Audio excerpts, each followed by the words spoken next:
Bonjour tout le monde, aujourd'hui je vais vous parler du Spyderco Paramilitary 2, euh, un petit couteau qu'on a ici. Ça fait plusieurs mois là, maintenant que je l'ai. J'ai travaillé avec, quand je travaillais comme marchandiseur dans le vin, j'avais des tonnes et des tonnes de boîtes à couper par jour et j'ai travaillé plusieurs jours avec.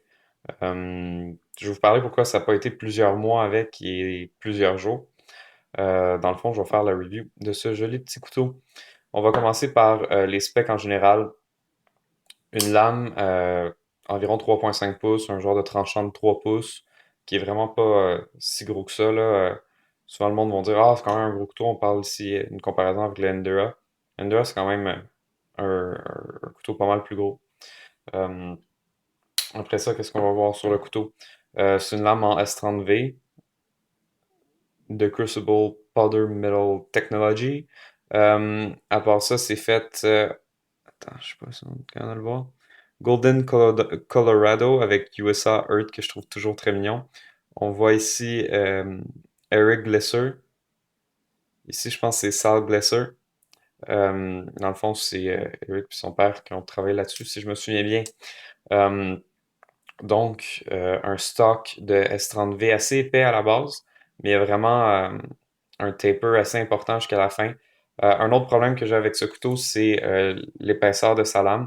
On parle d'une lame qui aurait pu être un super beau stock jusqu'à la fin, mais non.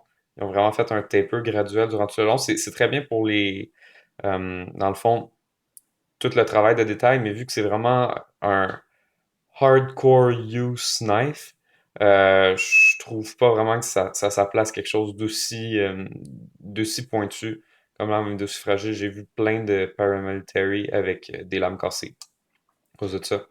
Euh, le corps, la poignée du couteau, dans le fond, est composée d'un G10. C'est un laminé, dans le fond, c'est un G10 genre vert beige, là, avec un laminé sur le dessus. Il y a ce motif qui ressemble sincèrement, personne ne le dit, mais je trouve que ça ressemble au CAD-PAT, euh, genre de ACU, mais c'est vraiment, ça ressemble plus au CAD-PAT canadien. Je trouvais ça intéressant. Super beau fit and finish. Les tolérances sont pas écœurantes dans le fond, autour des trous pour les vis, tout ça. Je l'ai pas encore démonté parce que j'ai vraiment pas eu de problème avec. Il était super smooth dès le départ. Il y en a qui disent, ah, faut que ça se casse quand même. C'est vraiment smooth, là. Si on regarde, on peut le faire tomber, là, il est un peu en diagonale. Il tombe quand même. Euh, pour ça, Pillar Construction, un méga gros lanyard qui sert aussi de pilier pour stabiliser le couteau. On a un Compression Lock de Spyderco. Un lock que je trouve très très très intéressant. Il y a plusieurs vidéos qui l'expliquent plus en détail. C'est pour ça que je ne l'ai pas démonté pour vous le montrer aujourd'hui. Mais dans le fond, quand ça agit c'est comme un liner lock, mais par en arrière. Et ce que ça fait, c'est que ça distribue le poids de la lame qui s'en vient vers vous, comme ça ici, qui va avoir pour fermer.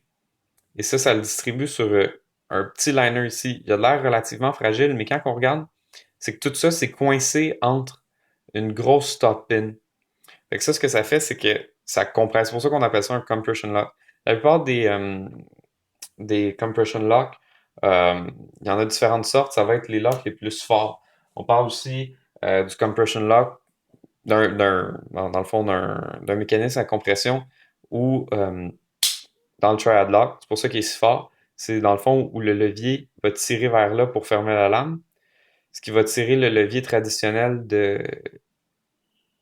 dans le fond, d'un backlock. Mais tout ça, ça va être compressé sur la grosse top pin juste ici. Donc, ça va vraiment être un modèle de compression. Ça vient vraiment le tirer comme ça. Là, c'est le même concept, mais un petit peu différent. C'est que ça va pousser comme ça pour réussir à se fermer. Dans le fond, si on pèse sur le lock ici, il n'y a pas le lock qui le bloque, donc on le ferme. On voit un petit peu la pente ici dans le lock. Et ça va être compressé contre la stop pin pour pas que ça ferme. C'est relativement ingénieux. J'ai rarement entendu parler et jamais vu surtout, des Paramilitary 2 qui, f- qui fonctionnent pas, qui ferment en cours d'usage, là, dans le fond, qui ferment. Vraiment pas. Donc, un très bon lock. C'est vraiment facile d'accès. C'est vraiment sécuritaire aussi. Ça a l'air niaiseux, mais vu que tes doigts sont pas dans le chemin ou sont pas dans le chemin comme ça, comme sur un backlock, c'est parfait. Là, c'est aussi friendly qu'un liner lock. La seule chose que je trouve un petit peu, disons, bizarre, c'est que quand on ferme ici et que la lame referme, il y a dans le fond, le choil ici, le finger choil, en avant, qui finit par frapper ton doigt ici. C'est un petit peu agaçant. Je trouve ça un petit peu problématique dans le design. Il aurait vraiment pu faire un choil un petit peu plus droit. C'est sûr, on aurait perdu la rétention en main, mais c'est juste un petit problème de design ici. Reste quand même un très bon design, là. Il est bien accepté partout normalement comme un très bon hard use knife. Par ça, pocket clip, positionnable sur les quatre coins, on s'en fout, nous autres on le met tout là, non? À part ça, quoi d'autre? Les tolérances sont quand même bien pour ce qui est du lock. Ça a vraiment été bien poli. Tu vois qu'il y a quand même du travail. Tu sais, c'est un couteau de 150$. C'est sûr qu'on a quand même du bon matériel, du G10 assez original. C'est le G10 qui m'a vraiment convaincu d'acheter ce couteau. C'est aussi con que ça peut se paraître. Le fit and finish est quand même bien. On voit aussi que ils sont pas contentés de mettre un liner. Donc, comme si on a le Sage. Normalement, on met vraiment juste un liner, puis on met ça par-dessus. Ça fait beaucoup moins de machinage sur le couteau. Là, c'est vraiment, ils sont sculptés dans le G10, euh, les liners de métal. Ils vont quand même jusqu'au bout, pas comme le Military qui arrête ici. C'est pour ça qu'il est juste tip down carry. Mais bon, dans le fond, on a, c'est ça, comme couteau. Je dirais un très très bon couteau, comme il est ici, si vous l'utilisez pas trop. J'ai vraiment un petit problème avec en parler comme un hard use folder pour une seule raison. Il y en a qui vont parler de la force du lock, des affaires comme ça. Sincèrement, même avec des locks comme juste un bon vieux backlock comme l'Endura, j'ai jamais vraiment eu de problème à ce que mon couteau ferme sur moi. Euh, on va s'avouer que la plupart du temps que je coupe, je stab pas.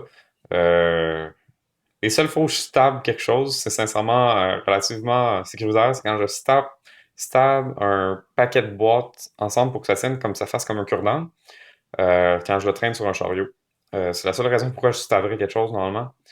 Euh, à part ça, c'est vraiment plus un coupé. Euh, vous donner un exemple d'à quel point, normalement, j'ai pas besoin de force dans mon lock. J'ai traîné ce Pingo-là précisément tellement longtemps comme il dit ici. C'est un de mes couteaux préférés et il barre même pas, puis j'ai jamais eu de problème avec ça. J'ai vraiment, euh, j'ai vraiment quand même, je trouve ça quand même spécial le monde qui ont besoin de faire comme le triad lock. Je le prends si on me le donne, mais je pense pas qu'un couteau a besoin de subir 300 livres de force. Donc, vraiment, vraiment très adéquat pour un couteau de cette force. Euh, Cette utilité, comme de hard use un peu. La lame, bon, c'est sûr que j'ai toujours eu peur de pry avec ce couteau parce que la lame est relativement mince. Mais encore là, à part si on pry, la lame est assez forte pour vraiment faire tout ce qu'on veut. Là où j'ai vraiment plus le problème, ce qu'on parle un petit peu moins, mettons comme le Endura, oui, on met son pouce comme ça, mais si on a vraiment forcé, on va choke up, puis on va aller pousser comme ça sur la lame. Avec celui-là, je sais pas si le monde sont hypocrites ou s'ils l'ont jamais essayé ou s'ils ont une façon différente ou s'ils ont des mains de Dieu. Quand ils disent que c'est vraiment un hard use knife puis ils ont vraiment comme tout fait avec ce couteau puis qu'ils l'ont traîné des jours puis tout ça. Le jimping est vraiment bien. Il tient ton pouce en place. Mais je sais pas si pour vous, si vous avez déjà travaillé fort avec un couteau pendant, disons, au moins 25 minutes. Le jumping, c'est de la merde parce que oui, quand tu te bats avec, mais déjà, tu te battras jamais avec un couteau aussi court que ça, là. C'est ridicule. Ôtez-vous ça de la tête que ça donne de la traction, puis tout ça pour quand vous allez stabber quelqu'un. C'est con. Battez-vous pas avec un couteau comme ça. Si vous voulez quelque chose pour vous battre, prenez au moins une hache ou quelque chose comme ça, au minimum. C'est pas très intelligent d'essayer de se battre avec quelqu'un, déjà avec un couteau.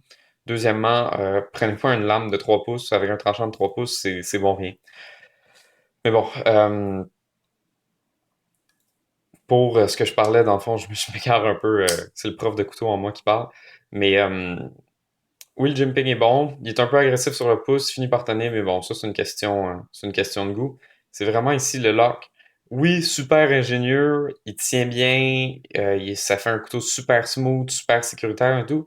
Mais quand tu finis par travailler fort avec ici, là, puis tu sais, si tu cisailles dans une boîte, je veux même dire que ton couteau, il peut couper un peu, tu sais, il est probablement aussi, tu sais que je veux pas m'épiler le bras au complet, là, tantôt j'ai fait déjà un trou ici, là, pour une autre review, mais tu sais, il est shaving sharp le couteau, mais après une journée de couper des boîtes, il sera plus. Fait que c'est sûr qu'à un moment donné, il va falloir que tu cisailles un peu, puis comme ça finit par te bouffer le pouce, puis t'es pas super confortable et tout. Fait que tu finis toujours par un peu de choke up dessus, ou de choke up comme ça.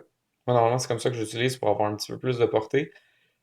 Et tu cisailles et tout. Et le cisaillement fait que ça pince à l'intérieur de ton doigt ici, ben, de ta main entre ton pouce et ton index, et c'est juste atroce. Ça fait extrêmement mal. J'ai eu des genres de cloches ici d'eau dans la main parce que des grosses ampoules parce que ça faisait extrêmement comme de tension et ça coupait dans mon doigt. Mais moi, j'étais pas mal obligé de l'utiliser ce jour-là. C'est le seul couteau que j'avais et mon Exacto venait d'éclater et je devais finir ma journée de travail. Donc, j'étais pas super content. Pour vrai, j'ai redonné une autre chance une autre fois. J'ai fini par travailler un peu avec. Ça m'a encore coupé le doigt ici. Ça fait vraiment chier. Je dirais, j'ai pas beaucoup de couteaux qui sont pas, que je pourrais pas hard use. Mais celui-là, à cause vraiment de ce hotspot ici, c'est vraiment impensable qu'on pourrait prendre ce couteau pour travailler très fort. Euh, c'est un très bon couteau à part ça. Le fit and finish, ça vaut vraiment le prix. C'est vraiment, vraiment parfait comme couteau. Mais arrêtez de penser, s'il vous plaît, de, que ce couteau, c'est un hard use knife que tu peux utiliser toute la journée, puis que tu te fatigueras pas. C'est vrai que l'ergonomie est bien, sauf pour ça, puis c'est dommage, mais ici, c'est de la petite peau que tu peux pas faire de la corne dessus, là. Normalement, ici, tu as de la corne, dans ta main, ici, tu as du gras, tu as tout pour vraiment tenir, puis même si ton couteau est un peu carré, c'est pas trop grave. Mais quand on parle vraiment d'un couteau comme ça, où le point où il y a le plus de pression, dans le fond, parce que ton point de pivot va être ici, ton point de force va être ici, puis ton point de résistance va être ici, là, si on fait un peu de mécanique, où le plus de force va être appliqué à toi, là, c'est vraiment ridicule qu'il y ait, dans le fond, à cet emplacement-là, quelque chose qui peut te blesser la main par usure. Donc, dans le fond, un gros tomahawk que j'ai pas parlé. C'est vraiment. Tout le monde peut en parler sur YouTube. Il y a des dizaines, centaines probablement de reviews de ce couteau positif. Je voulais juste vous dire. C'est un très bon couteau, mais essayez même pas de penser que c'est un hard use knife. Donc, merci, à la prochaine.